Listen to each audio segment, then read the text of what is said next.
안녕하십니까 시청자 여러분, 놀라운 부동산 놀부입니다.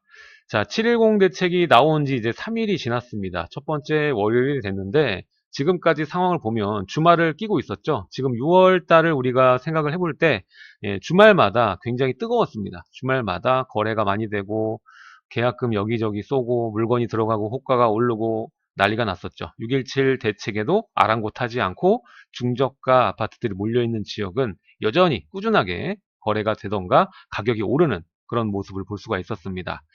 자, 이번 710 대책이 나오고 첫 번째 주말 어떻게 흘렀을까 바라보게 되면은 이제 마포나 용산, 강남, 성동구 이런 고가 아파트가 모여 있는 지역은 조용했고요.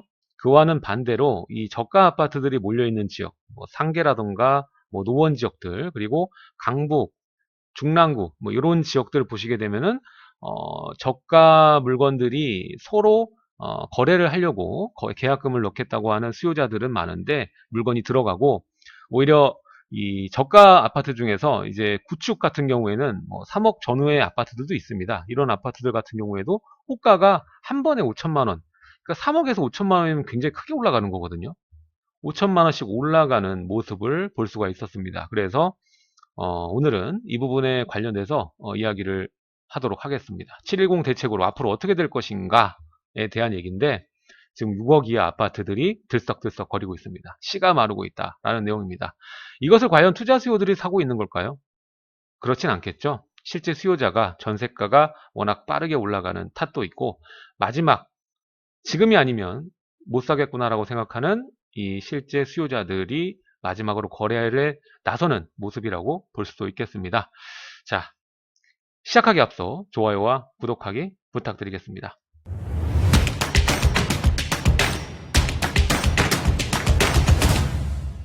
감사합니다. 여러분들의 성원 덕분에 저의 신간 놀부의 부동산 DNA가 베스트셀러에 뽑혔습니다. 앞으로도 많은 사랑 부탁드리겠습니다.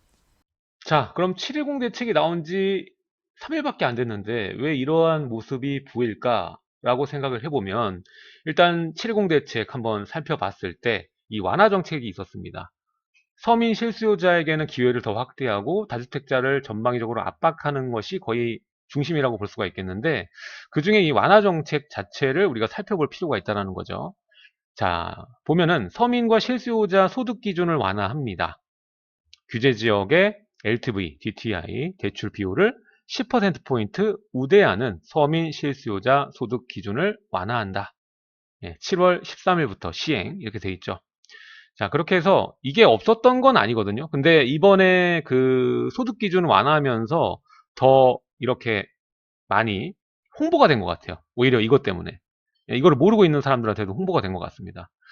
자, 보면은 이전에는 부부 합산 연소득 7천만 원 이하, 그리고 생애 최초 구입자 같은 경우 8천만 원 이하여야지 됐고요. 그리고 이 조정 대상 지역 같은 경우에는 부부 합산 연소득 6천만 원 이하, 그리고 생애 최초 구입자 7천만 원 이하여야만 무주택이신 경우 이렇게 대출 우대 좀 더 받을 수 있었습니다. 근데 이게 개선이 돼서 사실상 이 조정 대상 지역은 크게 완화가 된 거라고 보면 돼요. 이 소득 기준이. 자, 그동안 이게 어려웠던 이유가 바로 이 연소득 기준 때문에 그렇거든요. 이 기준이 안 돼가지고 대출을 이만큼 뽑을 수가 없는 케이스가 상당히 많았습니다. 근데 이 조정 대상 지역이 2천만 원 정도를 위로 또 완화를 해주니까 이걸 활용할 수 있는 분들이 그만큼 많아졌다라고 볼 수가 있겠죠. 자, 그리고 또 하나가 걸리는 게 뭐냐면, 일단 주택 가격도 기준점이 있거든요. 그래서 무주택이신 분이 이 5억 이하에 된 아파트를 소득 기준에 맞춰서 매수를 할 경우에, 내 집 마련을 할 경우에는 이렇게 대출을 충분히 받을 수가 있다라고 보시면 될 것 같습니다. 그래서 5억짜리 아파트를 산다 그러면은 2억 5천을 대출을 활용할 수 있다라는 것이죠. 자, 여기서 또 많은 분들이 디딤돌 대출은 70%까지 가능하지 않나요? 무주택자는? 이렇게 얘기를 하실 텐데, 70% 이내 금액이나 2억이나 둘 중에 작은 금액으로 빌려주니까 어차피 말만 70%지 디딤돌 대출 활용해서 받을 수 있는 금액은 2억밖에 안 됩니다. 그러니까 이렇게 10% 우대 받아가지고 5억을 50% 해서 2억 5천 받는 게 더 많이 받는 거죠. 그렇죠? 이럴 때는 디딤돌을 통해서 2억 정도를 받고 그 다음에 5천만 원 또 따로 받고, 그래서 금리를 최대한 우대할 수 있는, 유리하게 할 수 있는 방법은 있습니다. 이것도 연구하셔서 대출을 받으셔야 됩니다. 자, 그리고 디딤돌을 활용해서 지금 나온 이 그 10% 우대한보다 더 많이 빌릴 수 있는 방법은 딱 하나밖에 없어요. 자녀를 많이 낳으셔서 2명 이상 있으시면은 2억 6천까지 나옵니다. 그게 최대입니다. 자, 그거는 전략을 여러분들이 알아서 잡으시면 되고, 이렇게 완화가 되면은 누가 이것을 많이 활용할까요? 아무래도 이 젊으신 20대, 30대, 뭐 40대 분들이 많이 활용하지 않겠습니까? 그러니까 이분들이 무주택에서 지금이라도 늦지 않게 집을 사야겠다라고 생각하시고 지금 가능한 외곽 지역을 중심으로 접근을 생각하고 하시는 것 같습니다. 이게 바로 7월 13일부터 시행되니까 월요일, 오늘부터니까요. 자, 그래서 미리미리 또 계약금 집어넣고, 뭐 이번 주에도 얘기 들어보니까 이 강북구랑 노원구랑 중랑구랑 호가가 많이 변했습니다, 지금. 자, 그래서 이번 710 정리를 해보면 포인트는 그겁니다. 중저가, 서민 실수요자, 이게 키워드 같아요. 중저가 주택 기존의 규제가 완화됐습니다. 유일한 완화책이라고 볼 수가 있고, 서민 실수요자 소득 기준을 완화해서 특히 규제 지역 안에서는 2천만 원이나 상향이 됐죠. 자, 그래서 40% 대출이 아니라 50% 대출을 받을 수가 있다라는 것. 5억 이하일 경우에. 그러면 딱 저가 아파트죠, 저가 아파트. 자, 중저가 주택에 대해선 이뿐만 아니라 또 하나 있습니다. 이제 재산세율 인하가 이번 10월 정도에 논의가 된다고 하니까 뭐 어차피 많은 금액 차이가 나진 않겠지만 이것도 하나의 완화책이라고 볼 수가 있겠고요.